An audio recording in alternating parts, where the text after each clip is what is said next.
কোনোটা সরকার অন্য কোথাও ব্যবহার করতে অস্তিত্ব নেই, সরকারি ফিল্ড থেকে দেওয়া হয়েছে। তো 16 কোম্পানির বিপরীতে 12,000 কোটি টাকা ঋণ গ্রহণ করা হয়েছে।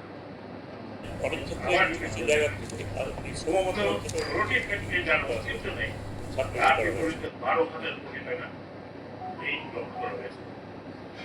12টি ফ্যাক্টরি ম্যানেজমেন্ট কর্তৃক লে অফ করা হয়েছে, যা সরকারের কোনো সিদ্ধান্ত নয়। 3টি ফ্যাক্টরি বর্তমান চলমান রয়েছে। বেক্সিমকো ইন্ডাস্ট্রিয়াল পার্কে অবস্থিত 32টি ফ্যাক্টরির বিপরীতে আবার ভোট করেন 29,925 কোটি টাকা সহ বেক্সিমকো লিমিটেডের মোট ব্যাংক ঋণ আজকে প্রায় 40,000 কোটি টাকারও বেশি। এটা হয়তো আর কয়েকদিন পরে আমরা আরো এক্সাক্ট ফিগারটা দিতে পারবো। এর মধ্যে শুধুমাত্র জনতা ব্যাংকের পাওনা 23,285.42 কোটি টাকা, হাজার কোটি টাকা। ম্যানেজমেন্ট অর্থাৎ মালিকরা এই অর্থ কোথায় নিয়ে গেছেন এটা আমরা এখনো বলতে পারবো না, বাট এই টাকা মনে করা হয় যে দেশের মধ্যে নেই, থাকলে হয়তো আমরা জানতে পারতাম। এবং এটা কিন্তু পাবলিক মানি, আপনাদের টাকা, জনগণের টাকা, এটা তার আর্ন টাকা নয়। বিভিন্ন সময় বিভিন্ন ব্যাংক থেকে তারা টাকা নিয়েছে, সেই টাকার পরিমাণ এটুকু পেলাম, আর কোথা থেকে নিয়েছে দুনিয়ার কোথা থেকে নিয়েছে এটা আল্লাহ জানে। গণপ্রজাতন্ত্রী বাংলাদেশ সরকার বিগত 24 নভেম্বর 2024 তারিখে বেক্সিমকো ইন্ডাস্ট্রিয়াল পার্কের বিরাজমান পরিস্থিতির কারণে পারিপার্শ্বিক শিল্প স্থাপনা দিয়ে জনজীবনের সৃষ্ট অভিঘাত পর্যালোচনা ও তার প্রেক্ষিতে করণীয় ব্যবস্থার সুপারিশ প্রণয়নের জন্য, যেটা বললাম, 11 সদস্য বিশিষ্ট বেক্সিমকো ইন্ডাস্ট্রিয়াল পার্ক অনলি শিল্প প্রতিষ্ঠান সময় শ্রম ব্যবসায় পরিস্থিতি পর্যালোচনা সংক্রান্ত উপদেষ্টা পরিষদ কমিটি গঠন করে, যেটা কথা আমি আগে একবার করে শুনলাম। ইতিমধ্যে উক্ত কমিটি 5টি সভা হয়েছে। 28 নভেম্বর 2024 তারিখে অনুষ্ঠিত প্রথম সভার সিদ্ধান্ত মোতাবেক জনতা ব্যাংক পিএলসি থেকে বেক্সিমকো ইন্ডাস্ট্রিয়াল পার্কের শ্রমিকদের 3 মাসের বকেয়া বেতন সংস্থান করা হয়েছে, যার পরিমাণ নিম্নরূপ।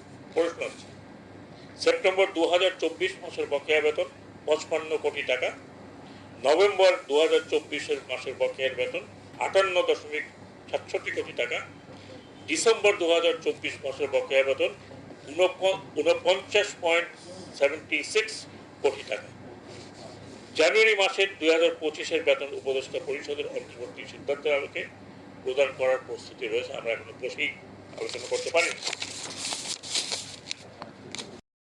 তাদের সম্পত্তি। এবং বর্তমান অন্তর্বর্তীকালীন সরকার পরিপূর্ণভাবে জনগণের স্বার্থ রক্ষার অঙ্গীকারবদ্ধ।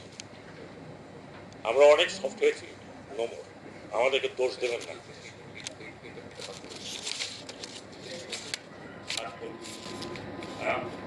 এই সরকার সমর্থিত দলগুলো জনগণের স্বার্থকে অগ্রগণ্য বলে মনে করি। আমরা দিনটা আমাদের ক্যাপাসিটি, আমাদের কাছে আমাদের লক্ষ্য সম্ভব করা উচিত।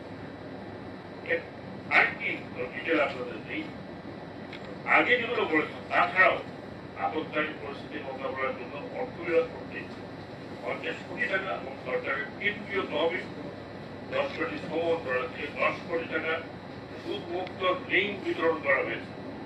অর্থাৎ সেপ্টেম্বর 2024 হতে অদ্যাবধি সরকার মোট 223.43 কোটি টাকা প্রদান করেছে।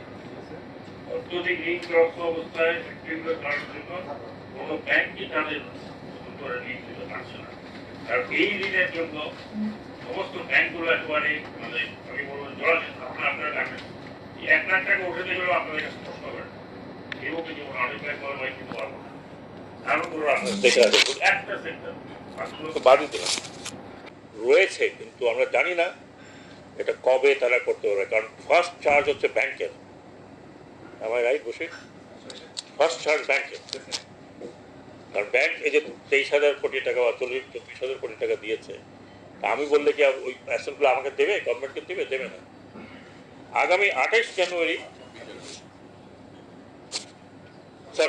আগামী 26 জানুয়ারি 2025 তারিখে বেক্সিমকো ইন্ডাস্ট্রিয়াল পার্কের চলমান আর্থিক সংকট নিরসন লক্ষ্যে শ্রম ও কর্মসংস্থান সচিবের সভাপতিত্বে সংশ্লিষ্ট মন্ত্রণালয়ের কর্মকর্তাগণ, ঋণ প্রদানকারী ব্যাংক ও আর্থিক প্রতিষ্ঠানের একটি সভা আয়োজন করা হচ্ছে to find out exactly how much money they given,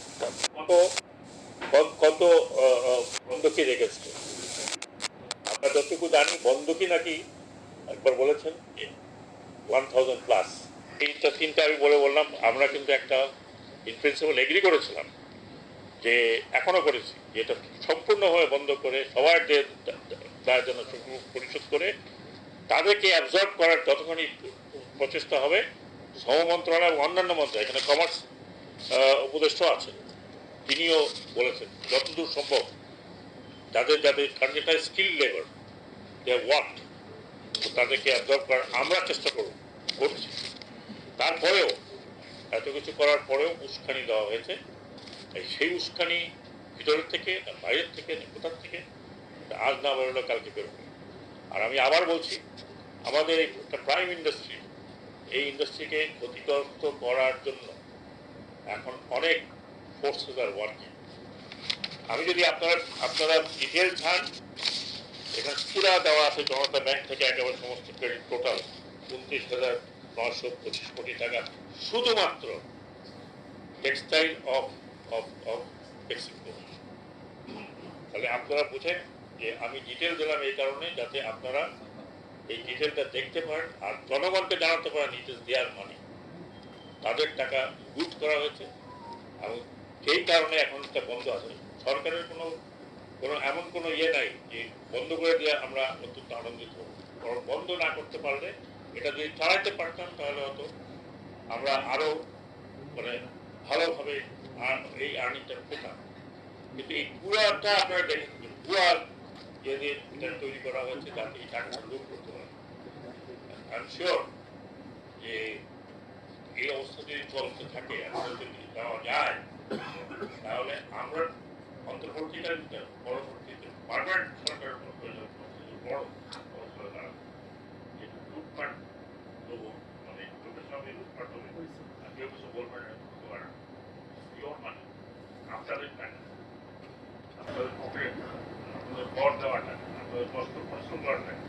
আজকে আমরা প্রায় বলি জিনিসপত্রের দাম বাড়ছে, আমরা এইটুকু শুধু বলি। আমি একটা সেক্টরের কথা বললাম, এরকম আরো অনেক সেক্টর আছে যেগুলো আমার কাছে নাই, আমার কাছে প্রধানমন্ত্রী যেখানে এই ধরনের